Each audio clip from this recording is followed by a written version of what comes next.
Let me guess. You started Romestead today, saw that medieval colony sim vibe, and thought, it's just building a little farm and waiting for the harvest. Then your first colonies turned into pure chaos. Your settlers are starving, and you're still discovering that half of the game's systems don't explain themselves properly. It happens. The game just entered early access, and beneath that tranquil appearance, it hides a layer of complexity that trips up anyone playing by guesswork. So, forget the basics of plant and harvest. In today's video, I'm going to give you 10 advanced tips that you simply need to know, from managing your workers to construction choices that seem harmless but ruin your progress. I'm Mary, and let's get to it. If you're playing Romestead with friends and it feels like you're dragging your feet, like everyone is doing a bit of everything but nothing is progressing properly, I need to tell you something that completely changed my experience with the game. Romestead just hit early access this May 2026, and the co-op for up to 8 players is the heart of the game. But playing together without a clear strategy is a huge waste of potential. The tip is simple in theory, but powerful in practice. Specialize. When you're creating characters, sit down and discuss who will take which role. Warrior for combat, builder for settlement structures, gatherer for resources, farmer to ensure food, and mage for support and magic. The game already pushes you toward this with starter classes like the Legionary and the Scholar, which come with strong bonuses in specific areas right out of the gate. This means if you choose a class and focus on it from the start, you're utilizing exactly what the game was designed to offer. Look, I understand the temptation to do everything. It's a survival game, right? We want to explore, build, fight, plant. But when every person in the group tries to cover every front, collective progress stalls. It's like trying to push a car alone when you have 6 people right next to you. Romestead was built to scale with a full group, and role division is what makes that scaling work in practice. Each class bonus is a collective accelerator, not an individual one. So before your next session with friends, agree on roles before creating characters.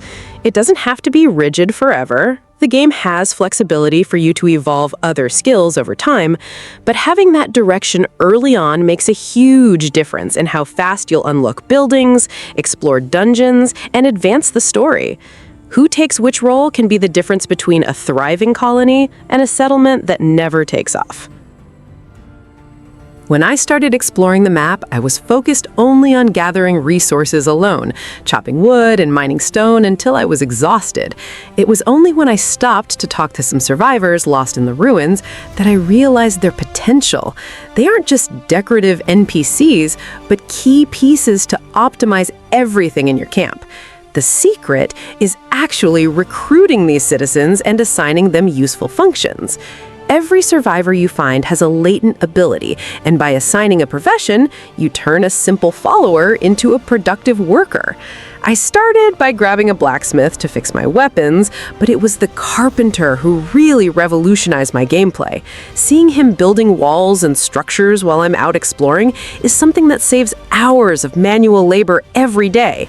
Specifically with the carpenter, the difference is striking. Instead of spending 20 minutes at the workbench making planks and beams to expand my base, I simply assign the task to him and continue my gathering or combat route. When I return, I already have everything ready to set up that new shelter or strengthen defenses against waves of nocturnal enemies. It's like having a personal assistant who never tires and doesn't need snack breaks. If you haven't started recruiting actively yet, stop wasting time doing everything yourself in the next session. Go to that forest area north of the spawn point. There are always at least 1 or 2 survivors hidden near fallen logs, and offer food or water in exchange for loyalty. Trust me, once you see your carpenter erect an entire building while you're out hunting boars, you'll understand why this mechanic is the strategic heart of Romestead. Good luck out there, and may your citizens work hard. One of the things I like most when a game gives you real freedom is not being punished for wanting to reorganize everything better later. In Romestead, that seems to be exactly the case. You don't need to be stuck with the first version of your city as if every decision were definitive. This already changes how I view the game's progression because it removes that fear of, I ruined everything, once the base starts growing.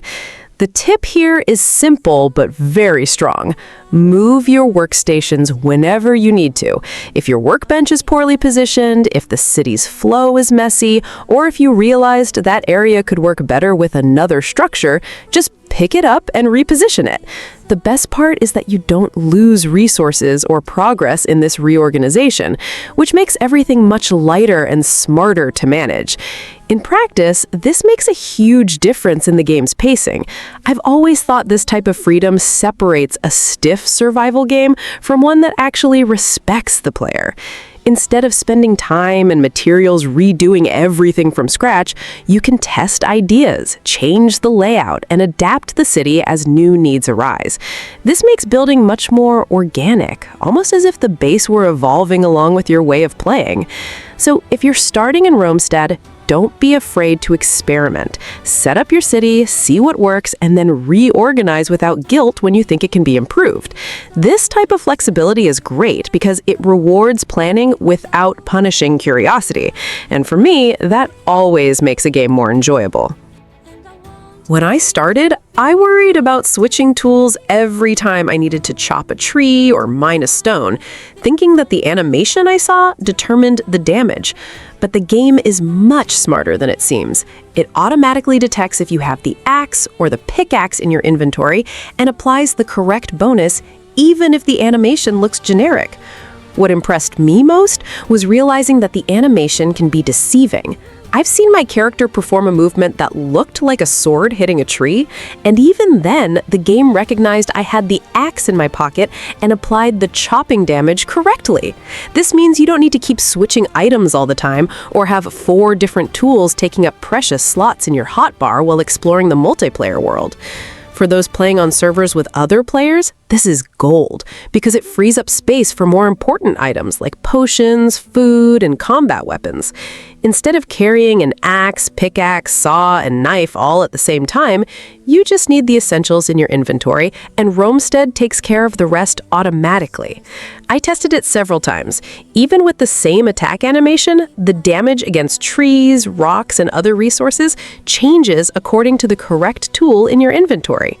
My personal recommendation is that you focus on keeping only one tool of each type in your inventory, and don't worry about switching before each interaction. When you need wood, the axe will be there being utilized by the game's backend. When you find a mine, the pickaxe does the work without you needing to stop to equip it. This makes gameplay much more fluid, especially in moments of urgency when an enemy appears while you are gathering resources. Trust the system, experiment, and you'll see how it saves time and improves your experience in Romestead. At first, we usually get stuck in that cycle of grabbing resources, carrying resources, and repeating everything manually. But that may work for a while, but as soon as the trading post enters the scene, the game seems to open a new layer of organization that makes everything look like a real city, not just an improvised camp. What catches my attention here is the idea of stopping treating each settlement as a separate island. When you connect the main base to new villages via automatic routes, the flow starts to function almost by itself, and that is very satisfying. For me, this is the type of mechanic that turns management into something pleasant, because you feel like you are building a living network, not just accumulating items and chests scattered across the map. I especially like the fact that this option appears right in early access as one of the major additions. It shows that the game wants to push you into a more strategic mindset early on, instead of leaving everything to endless manual labor. Instead of wasting time with repetitive logistics, you use your energy to expand, explore, and decide where each new settlement makes actual sense within your overall plan. This tip helped me a lot because it changed my way of playing Romestead in the mid-game. If you unlock the trading post early and start thinking about automatic routes right now, your progression becomes much smoother and more organized. Honestly, I always think this type of system is what separates a game that only looks big from a game that truly makes you feel like the brain behind the entire operation. I discovered this sacrifice mechanic, and I must say it is absolutely transformative for the progress of your civilization. When I started playing, I completely ignored the altars scattered across the map, thinking they were just decoration or something secondary. It was only when, desperate for an extra buff in a difficult battle, I decided to donate some items I had spare that I realized the real power of the system. Restoring favor to the gods changes the game completely. The secret is in understanding that each god cares about different types of offerings. It's no use throwing anything on the altar randomly. Weapons and armor work better for warrior gods, food pleases gods of abundance, and rare items or special craftsmanship impress gods of wisdom. I tested various combinations and noticed that when I give a varied set of items at the same altar, favor increases much faster than donating the same type of item repeatedly. The rewards are really worth the effort because they unlock technologies you cannot unlock in any other way. I've already unlocked buffs that increase my gathering speed by 30%, others that give more health to my citizens, and even technologies that allow for building more advanced structures. What is most impressive is that some buffs are permanent for your civilization, so every sacrifice you make today continues to benefit you entire sessions later. My tip is to always keep a strategic stock of items to donate before heading out to explore. Never reach an altar with an empty inventory. Keep at least some old weapons, a bit of extra food, and pieces of armor you found but no longer use. When you see the favor of the gods rising and the screen showing that new buff being activated, it's an incredible feeling that makes all the gathering effort worthwhile. Start donating from now on, and your civilization will evolve much faster than you imagine.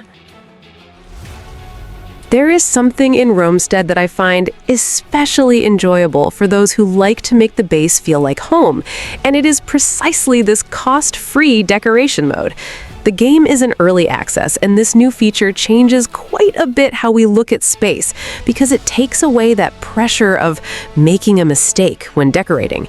Instead of thinking twice before changing everything, you can simply test, move, and adjust until the city looks the way that suits you.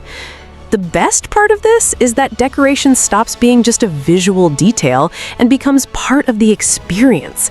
When you can position furniture, ornaments, and elements freely, the game gains a much more personal layer. I really like this feeling of building a place that actually feels lived in, because it doesn't end up looking like a generic functional base. It has identity, style, and your mark. And honestly, I think this type of freedom is one of the best things a construction game can offer, because decorating without spending items directly from your inventory encourages experimenting without fear. You can set up a cozier corner, then change everything, then test another look, and it doesn't become a waste. It's the type of system that rewards creativity instead of punishing trial and error. So, if you unlock decoration mode in Romestead, I would use it without thinking twice. Don't treat decoration as an end-game luxury because it already helps bring life to the settlement early on. For me, it is exactly this type of detail that makes the base stop looking like just a useful structure and start looking like a place that really belongs to the group. Many people focus only on gathering resources and building defenses, but I learned the hard way that ignoring the stress of your citizens can bring down your entire civilization. I started playing like a true Roman tyrant, demanding work non-stop without caring about their well-being, and the result was disastrous. Productivity fell, citizens started running away, and my base almost collapsed. That was when I realized that a prosperous Rome needs happy citizens, not just exhausted workers. The change of course that saved my game was transforming my base into a place where people actually want to live. I started building central plazas with fountains, added leisure areas with benches and trees, and placed varied decorations around each house. Vases, figurines, lanterns, anything that gives personality to the space. The effect was immediate. The citizens stopped complaining, the stress level dropped drastically, and productivity skyrocketed in a way I didn't expect. It's not just about building, it's about what you offer beyond the work. Good food on the tables, variations in the daily menu, and access to recreation areas make all the difference in general happiness.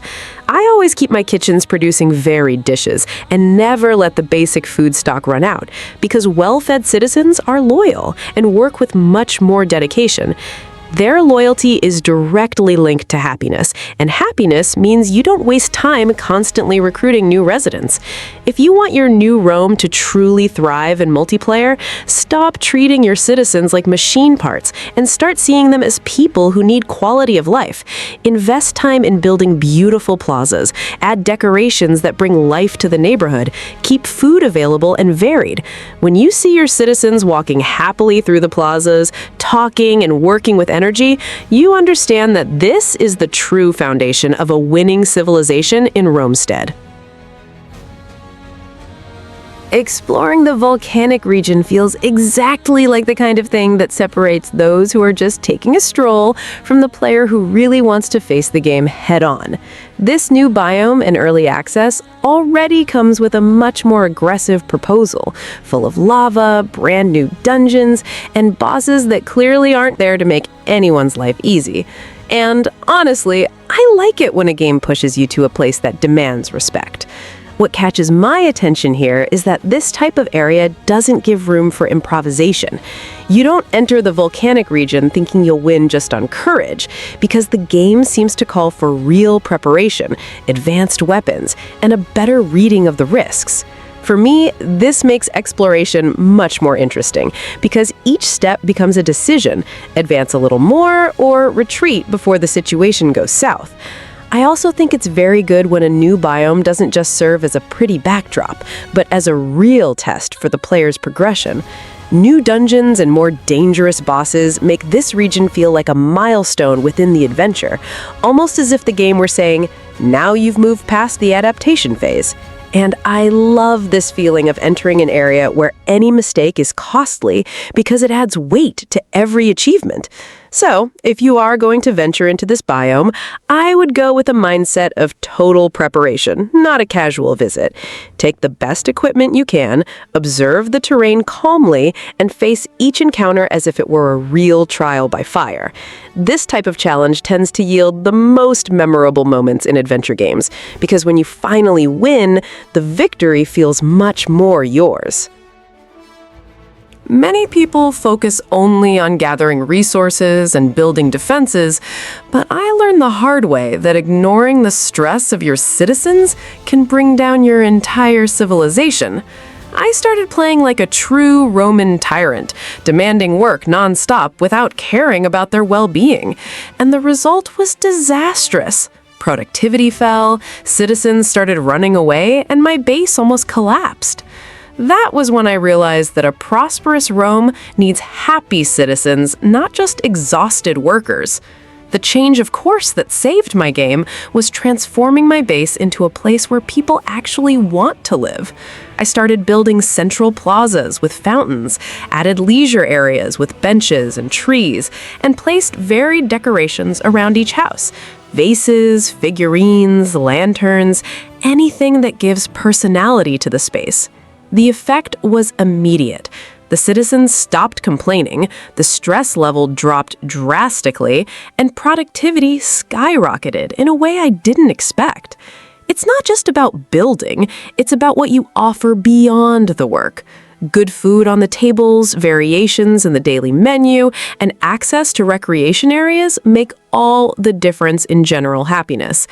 I always keep my kitchens producing varied dishes and never let the basic food stock run out, because well-fed citizens are loyal and work with much more dedication.